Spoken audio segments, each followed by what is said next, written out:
Oh, hello, and welcome to Also Digital.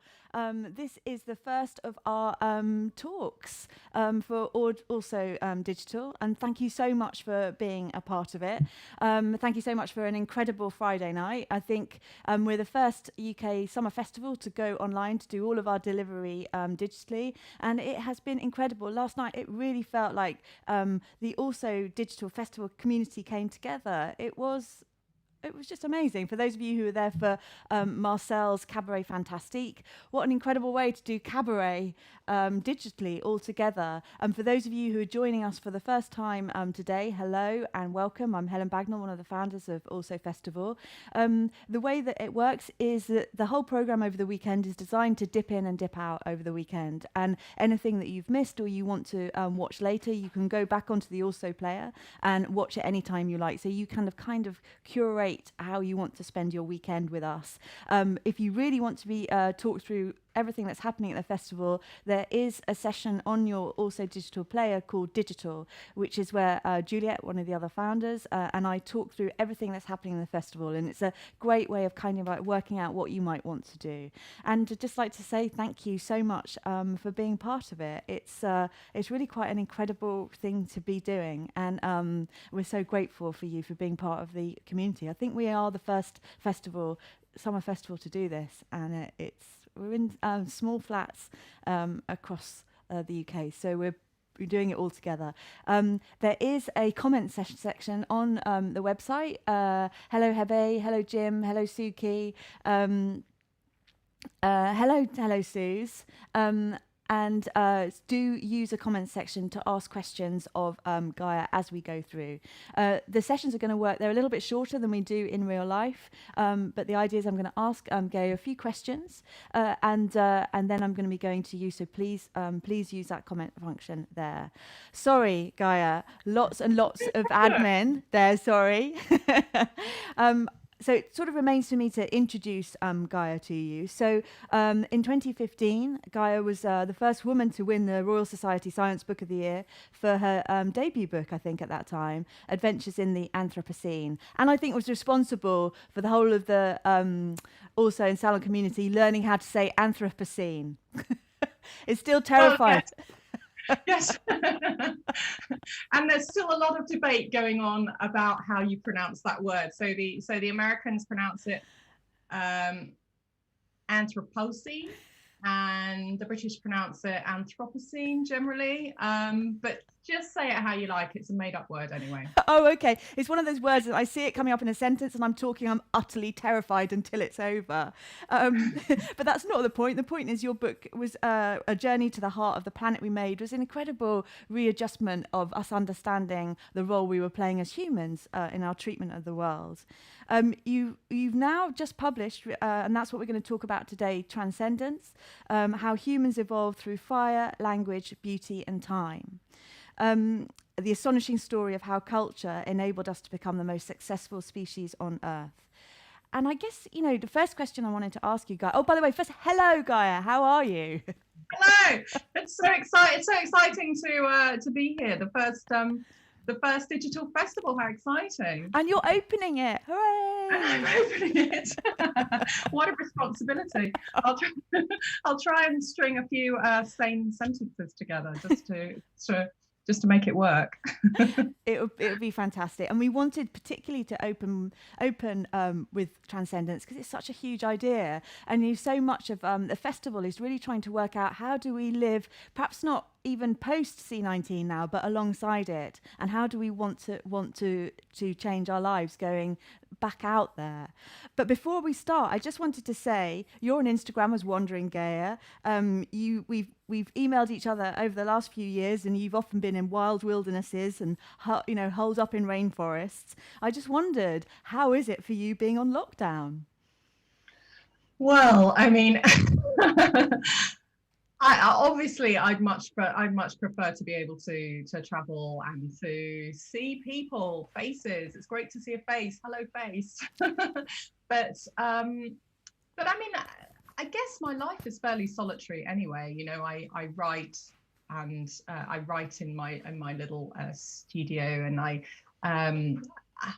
I'm kind of removed anyway in a lot of what I do for my audience. So I write things that then become published and they're read by somebody far away who I don't even know in the privacy of their home, or I speak on the radio and my words come into people's ears at great distance from me. So a lot of that, the creative industry works like that anyway. But I do miss, I'm sort of in mourning for the many talks and festivals and the live gigs that I was supposed to be doing this year. So it's great to do this because when you do spend years on your own writing a book and just sort of tossing and turning those ideas around your head, it's really nice to get them out and see how they're met by your audience, by actual people, and to talk and there's such social events. You talk to other writers, but to readers, and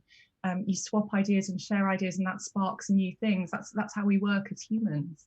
I mean, I really used to spend a lot of my time wrestling with these ideas, and then I'd meet up with one of my good friends in a pub just very near me, actually. Oh, a pub. And then just dump all this stuff that I've been kind of trying to churn around on my friend, and in doing that, what you do really is you commit those intangible, nebulous ideas into what has to be, what language is. So this sort of codified, solid structure, which is actually really helpful. So it's not even what my friend would give me back, although that's very helpful too, because I really trust her ideas and thoughts. But it's just the practice of having to do that, having to articulate all those things to another person, which really helps with the creative process. And I think doing that in person is so valuable. So I've missed that. And obviously there's the whole kids and just household with me while I'm trying to work, which is just tough. It's really interesting. Yeah, I think we've heard from a lot of writers, and I think it's really important for someone who runs a festival, and we've all come together as this festival. Just how important the people are who are here to listen. How we all need each other. And I think the kind of authors and writers really need us all to come and be with you and hear your ideas, and it's just really lovely to hear that it's not just the author up there on their stage giving their ideas. They really do want us to be part of that, and we are really part of it. And it is the sociability of it is so important, because that's partly how ideas come, and also you need to know what's going on out there, because once you seal yourself off essentially to write, which is another really important process, you also have to have that other process where you come together, unless you're writing some sort of incredibly esoteric poetry or something. You need that community just to feel part of the society that you're supposed to be contributing to. It's really interesting, and I think your whole point about you need to tell the stories of what's happened to you and how they relate to you, to your friend, to make them real. Just a brilliant example of how the stories we tell each other are part of our identity. The things that we externalize about what happens to us. And I know one of the sections of your book is language, and storytelling is a really big part of it, and storytelling is a huge area of interest to us psychologically. So it's just, you exemplified so many of the challenges in lockdown, I think. So thank you. So my first question is quite a big one. And that's just really, obviously there were 5 years between Anthropocene and Transcendence. And these are 5 kind of critical ideas for the planet for lots of reasons. And I wondered, from your perspective as an expert in this field, how had things changed in our attitude to the planet in the 5 years between the books? I mean, I think there's been a fundamental change. When I wrote about and spoke about the Anthropocene, it was a really novel concept. People didn't know what it meant. There was a big kind of, I had to sort of, not fight, but I had to really make my case to get the word Anthropocene on the cover of my book. I should probably ask you for a definition of Anthropocene, because we're supposed to be really, really accessible, and I only know because I've had to know. Right. So the Anthropocene is is a recognition that humans are the dominant driving force on our planet. So you'll have heard of past geological epochs and eras, like the Cretaceous, the Jurassic, when the dinosaurs ruled the world, the Cambrian, where there was this big explosion of life. And now we're in the Anthropocene, which is when the world is dominated by human activity. So we drive everything from biodiversity, species extinctions, to where water flows, to coastlines. We make artificial landscapes like farmland and cities. And we're changing the climate, we're changing the temperature of the oceans, the acidity of the oceans. We're changing pretty much everything with our activities. And what we've done is pushed the world into this new dynamic state out of the very the relatively calm climate of the Holocene. And it's changed everything. It's changed everything about how we're going to live. It's changed life on Earth, essentially. And it's in many ways threatening our future survival. But we're just at the beginning of this. So we can decide, what sort of Anthropocene we have, whether we're going to have an equitable Anthropocene where we have a bigger chance of survival, or whether it's going to be really impoverished for humans and other nature.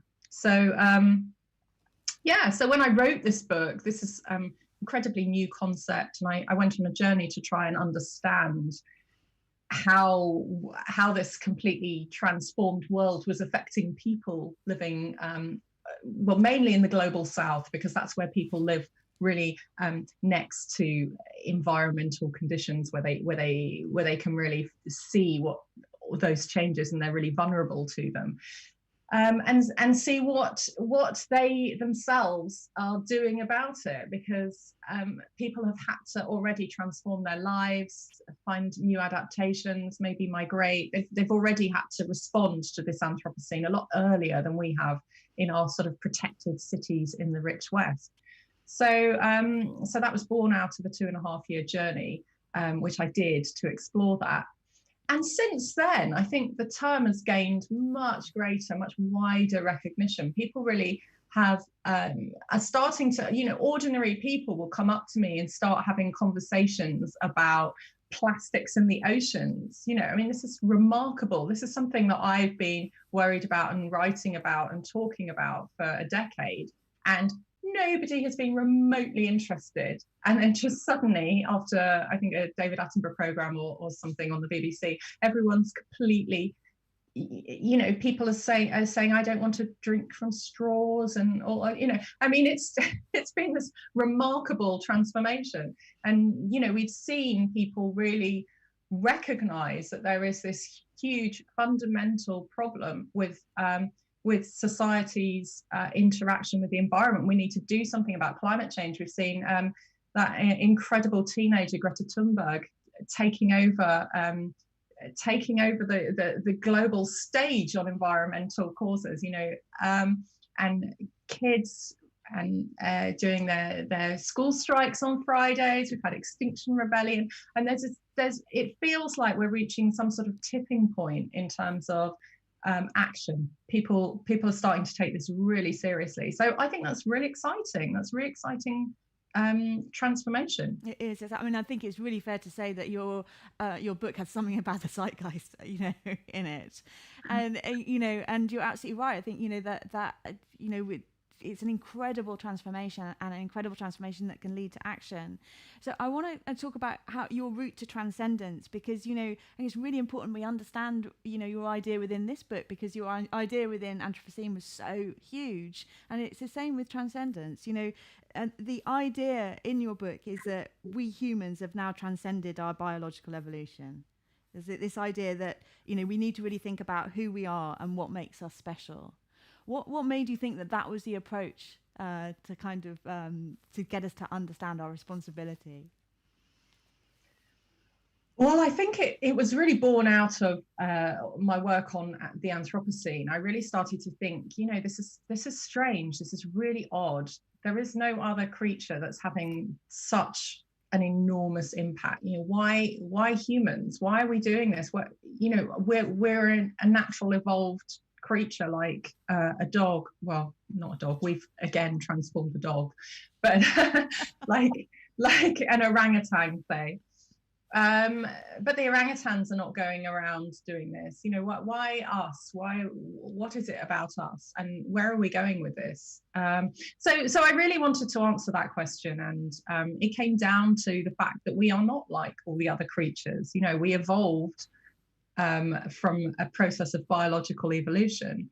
But we evolved with this extraordinary other type of evolution, a cultural evolution, a cumulative cultural evolution. And that really is our main driver. It's not the same as the driver for the orangutan. You know, it's not to do with, you know, can we feed ourselves? Can we have sex enough? Can we protect ourselves? You know, it's gone beyond that, and it makes us this extraordinary creature. It makes us a creature that has literally become the most populous species on Earth. We're the most successful creature and capable of taking over the Earth, and capable for the first time in any creature of consciously deciding to, for example, limit their family size at a time of enormous resource. We've never had access to as much food, as many calories as we do today. And with other creatures, that means a massive explosion in children. We're actually limiting it. The global fertility, the number of children, the average number of children a woman has is now 2.4, which is barely above the replacement rate. 2.1 is the replacement rate. I think that's really interesting, even of itself, you know, but just look around at our world. Everything is artificial. Everything is created by us. We have, you know, touched every single part of the world, from the snows of the Arctic to the deepest parts of the ocean. And the way we've done that, even though we are these puny primates that's not even as strong as an orangutan, is quite extraordinary, I think. And I wanted to explore that. I wanted to see how on earth it happens. So this book really is about our transcendence from an ordinary kind of primate to this creature. How did we become how do we form these societies? Why do we follow religions? Why do we make even the most rudimentary tools look beautiful? Why do we communicate in this really complicated way by writing books that take ages and for very little perhaps very little work? You know, why do we do the things we do? Basically, what makes us human? And where are we going with that? Because it's an evolutionary process, right? So what's going on next? We've transformed the environment that made us. This book's very much about the fact that I think has been really underappreciated, the role of the environment in our evolution, and how it's driven our civilizations, our societies, our language, our food, all sorts of things. But now that we've changed that environment so fundamentally, and we've become this incredible population of already more than 7.5 billion, we're heading up to 9 billion perhaps as soon as 2050, that's 30 years time. What does that mean for us? And yeah, that's what the book's trying to explore as briefly as possible. No, thank you. And it's really interesting, you know, when things have happened, you tend to think of them as inevitable. But, you know, we as an ape on two legs were not naturally the most likely to inherit the responsibility of the entire planet. You know, it is, you know, of all the apes that were around, it, you know, we weren't the strongest, we weren't the fastest, we weren't the, you know, we didn't really, you wouldn't have put your money on humans being the ones that survived.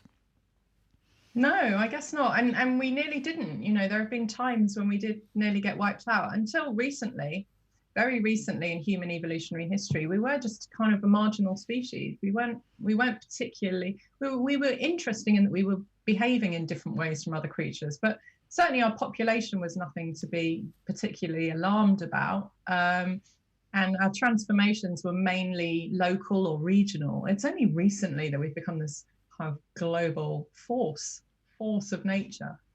and capable of really deciding what happens to all the other apes and all the other animals on Earth, really. So yeah, the timescale on which it happened is quite, I mean, it's really quite extraordinary. If you look at evolutionary timescales, we've achieved something phenomenal, you know, in such a short time. And that's because we use cumulative culture, because evolution takes so much longer to produce these incremental changes. Okay, yeah, yeah. I think there's a deep time walk. I think in Roman Kranarnik's book, he talks about a deep time walk where you can kind of really understand how slight our human time is. Really sounds interesting. I wanted to kind of like talk about C19. We said that we would talk about COVID a bit. And I read an article that you wrote, which talked about C19 being a human creation, but not necessarily in the way that you know, not necessarily in the way that's being touted, that, you know, it was perhaps created in a lab, or, you know, has been created in a kind of way that looks like it's out of control. You know, I think your argument that is really that this pandemic is more of a consequence of us changing our natural environment. Is that right? Yeah. So this pandemic is it is a human creation. It's arisen. So it's really important to understand that the Anthropocene and the way that humans work is everything occurs as a system. These are lots of different systems. So it's on the environmental side, we're looking at systems. We're looking at the atmospheric effects. We're looking at temperature effects. We're looking at ocean drivers, land changes, all those sorts of things. But also, when you factor in human effects, they also are very systemic. So economies, populations, societies, whether people live in cities or not, what their values are, how they interact, all those sorts of things, whether they travel a lot, all these different systems. And so what we're seeing and what we're starting to appreciate slowly is that these are all systems, and we need systems thinking to try and understand them, to unpack them, to unravel them. And of course, because all these systems feed into each other, they can create something terrible, but also any small positive change can have multiple positive effects. So if we stop driving our cars, that has the positive effect of the roads being safer for cyclists. So then cycling takes off with health benefits, with pollution benefits. Pollution benefits themselves reduce all sorts of things from, for example, how susceptible people are to COVID, because the virus actually travels on these little pollutants through the atmosphere. So the more pollutants, the more transmissible it is. As well as that, it means less, once you're driving your car there's less demand for oil. We've seen that oil prices go down. So there are these multiple effects from one thing, which is reducing car use. So it's the same thing with this pandemic. So this came from a zoonotic disease. So this is a virus which naturally occurs in a forest between with a wild animal host. We're not sure exactly what that wild animal is, but it's a wild animal host that lives in the rainforest. It's not part of the human world. It lives in a rainforest. But what we've done through our environmental degradation is we've exposed those areas through chopping down trees, through reducing the habitat, through encroaching on that habitat, living right next to these wild areas, changing them into a different type of ecosystem with farmland, chasing away the animals that the virus normally lives on. So the virus then, takes an opportunity to land on humans. After a while, there's a mutation where it thrives in humans, and then it passes from one human to another. So we've created a system through environmental degradation, through perhaps bringing, probably one of the leading theories is it's a pangolin. and it jumped from a bat to a pangolin. And pangolins are the most widely traded wild animal. That's why we think it might be that. They're very valuable for their scales. Their scales, of course, why are their scales valuable? Well, that's because as humans, we arbitrarily decide that something has value, not because it feeds us better. Scales, pangolin scales are just made of keratin. It's the same as your fingernails. You could just chew on your fingernails if you had some urgent need for keratin, which we don't. There's plenty of other types of protein.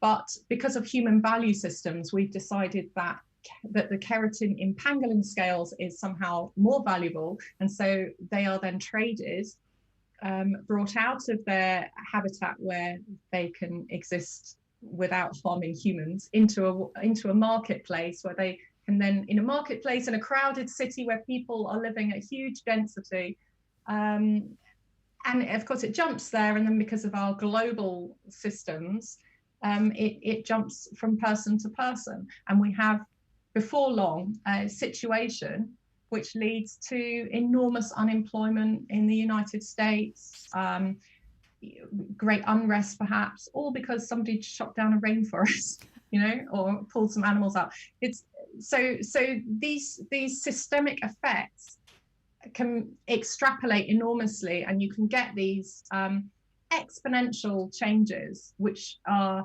almost uncontrollable. But at the same time, if you think this enormous kind of mad, uncontrollable, chaotic seeming systemic thing which came out of perhaps just one wild animal being sold on a market, we can, as conscious humans, change our behavior globally. Like, this global shutdown is extraordinary. If you think about it, people voluntarily limiting their activity. Being social is so innate in humans. It is absolute foundation of what it means to be human, and how our culture works, how our survival works. And yet we have voluntarily decided to stop doing that physically, stop having that physical sociality. And as a result, we're bringing down incidence of this virus, which we can't even see. We just have to believe is there in the population. It's been communicated to us through language from leaders we've never even met. I mean, the whole thing, it just, you wouldn't see this in any other animal. It is extraordinary to humans. And I think there are many examples of how we act and how we interact. But looking at just the past few weeks, it's this extraordinary display of human special exceptionality. I think it's an amazing way of looking at it, and I'm sure that's a lot easier to explain now. One of the few tiny kind of like benefits is it's easier to explain how a pandemic might work and spiral out of control now than it perhaps would have been when you were writing this book.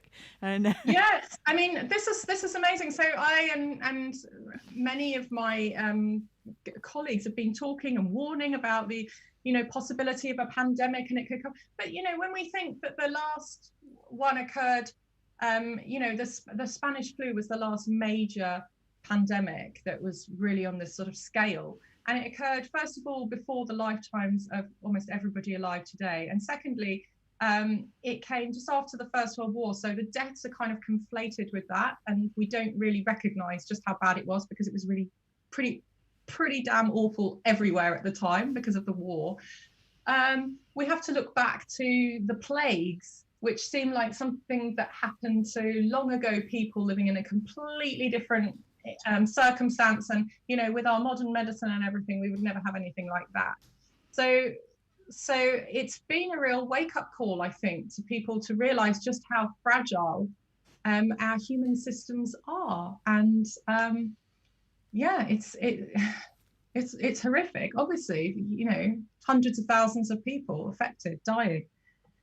I think what you've so brilliantly explained is this idea that we as humans are alone in putting values on things that have little or no survival value.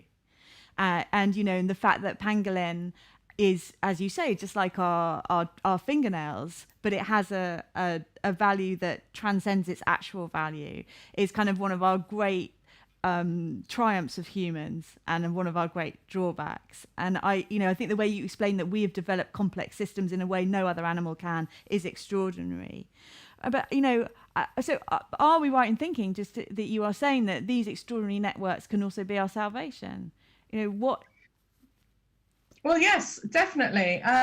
What is our way out of this then? How do we evolve with the given situation to make the best of this time, this plague time, to pause and think about how we work as complex systems and how we can play a role in them? Well, I think this pandemic has shown us quite a few different truths, really. One of them is to do with meeting our climate targets. We are facing this absolutely enormous crisis, as we all know now, to do with the rising number of carbon emissions, and with this huge global shutdown, we're entering certainly a recession, probably a depression. It's terrible. People are really suffering. They're unable to work. Lots of people dying. It's just been socially appalling. And even with this, the latest estimates, the latest analysis is that our carbon emissions won't fall below probably about 8% this year, which is incredible. So cars are parked on driveways, aeroplanes are, grounded. Major industries have closed down completely.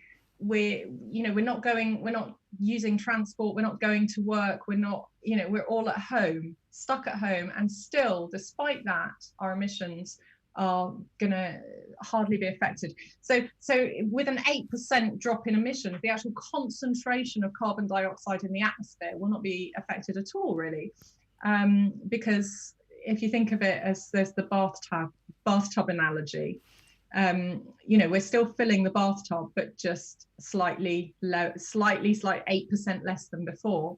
And a lot of this, the reason for it just being 8% is because most analysts expect that we're going to go straight back to business as usual and continue polluting for the rest of the year once the lockdowns lift in various countries. I don't know how it's going to work out in Britain, because we may well have to have further lockdowns, but in other countries where they've got more of a handle on it, the lockdowns will be lifted soon, and it's expected that it will go back to business as usual. And if you think about in order to meet our carbon commitments to reduce our emissions, we have to year on year, every single year, reduce our emissions by 10% to do that, to reach zero emissions. And then, of course, we have to decarbonize. We actually have to produce fewer emissions, right? So that we actually take in some of that carbon dioxide that we've filled the atmosphere with in order to keep into some sort of habitable zone on Earth.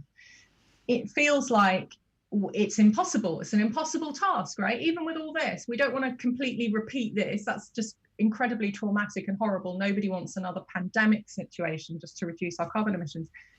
So what it says is individual action is not enough, right? We need deep systemic change, and that's never been clearer. So that means really fundamentally changing everything about our economy, how our energy is produced, all those sorts of things. And these little tinkering around the edges kind of approaches, and they're not going to work. So we need to think seriously about things that will work, and that means good, strong leadership, good, strong international governance, looking at completely. Well, for a start, why the hell are we still subsidizing fossil fuel companies? That's just a complete scandal. We should not be subsidizing fossil fuel companies. We shouldn't be subsidizing the meat and dairy industry either, right? Because that's incredibly polluting too. But we are making these big changes already, and these are systemic changes. These are completely systemic. So, energy underpins all of human activity. So once we start changing the energy system, we are changing everything. Same as food.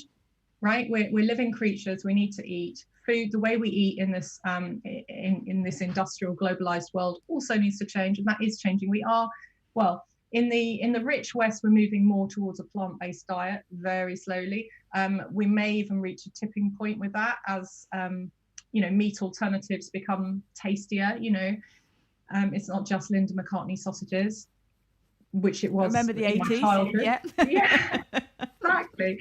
Now there's Beyond Burger, there's so many options to choose from, and they're quite delicious. If you want to have a meat substitute, of course, a lot of countries don't. Their diet doesn't involve meat substitutes. It's just delicious vegetarian food. At the energy system, nobody predicted this extraordinary takeover of renewables becoming so cheap. And it makes more sense now, purely economically, to open up a new solar farm or wind farm than it does in a lot of places, even to keep supplying an existing coal plant. And that's really, I would never have predicted that. That's come much sooner, and it's remarkable. Of course, that's electricity production, and the more we can electrify all of our systems, including transport, the better. But we also need to change fundamentally our food system as well, and our economic systems are incredibly, they're incredibly unequal, unfair. I think it's something like the top 10% of the richest people could, if they just came down in wealth to the average European, which is not like, the average European isn't much of a come down, frankly. We're grateful. Yeah, they could solve all of international debt. They could solve decarbonisation globally. I mean, it would be a completely different world immediately. But the things you're talking about seem big and overwhelming, and I think some of them we're going to touch on throughout the weekend. I do understand that it's not something that the individual can do going out of this, but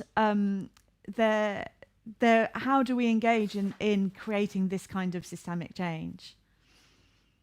Well, because the individual can't do it, we rely on the institutions that we have developed to do that for us, which is government. We need to vote for these changes. We need to make our voices heard, and people have been.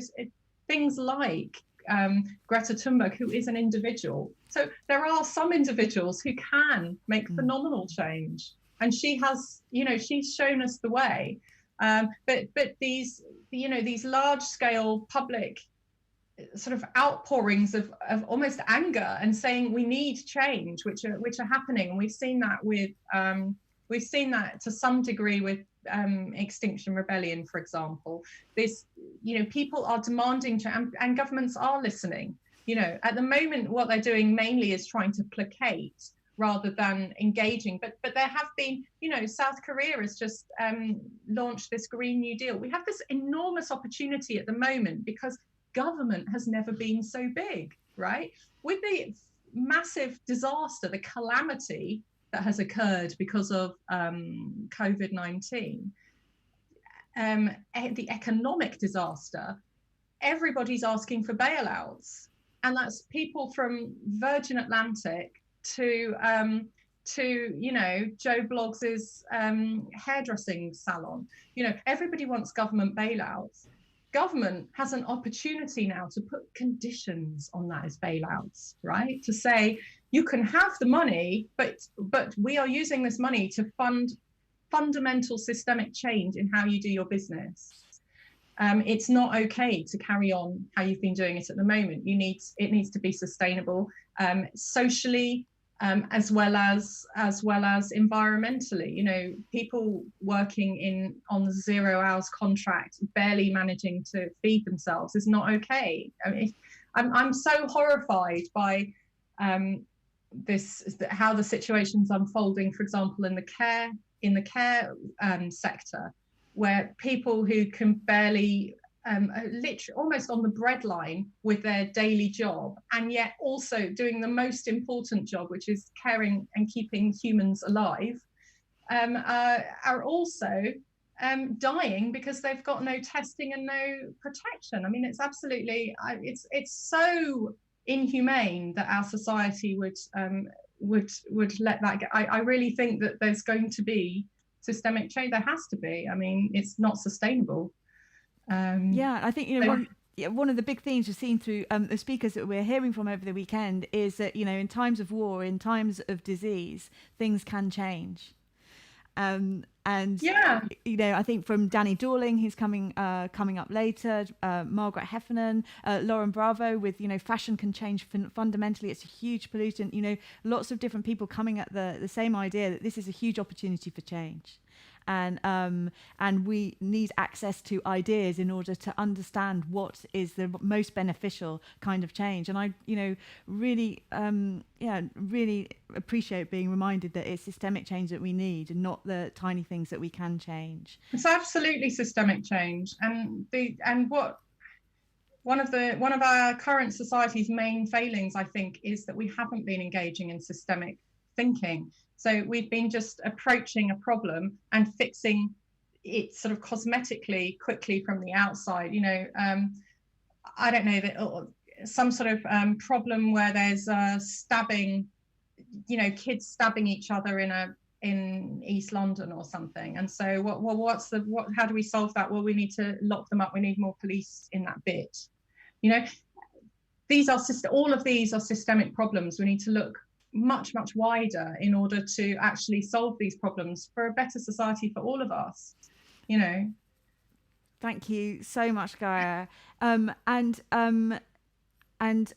I just wanted to mention Gaia's book, Transcendence. It's one of my favourite types of books, where the author has done Gaia's done all the heavy lifting, and you just to get to enjoy such an incredible wealth of experience. It really looks at how we've transcended our human biology and what opportunity there is in that, and how we've got to where we are through beauty, which is my favourite chapter, and wish we had more time to go into that, but I wanted to leave that so that we can do that properly with Gaia in real life at some point, through time, through fire, and through language. The book is Transcendence.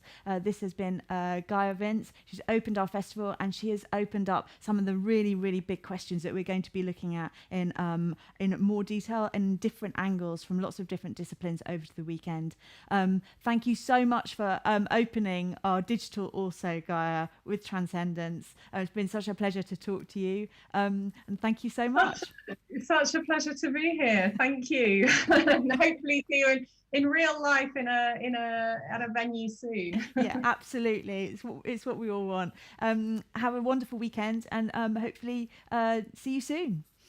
Thank you so much. We will be back in 15 minutes with Professor Sir David Spiegelhalter.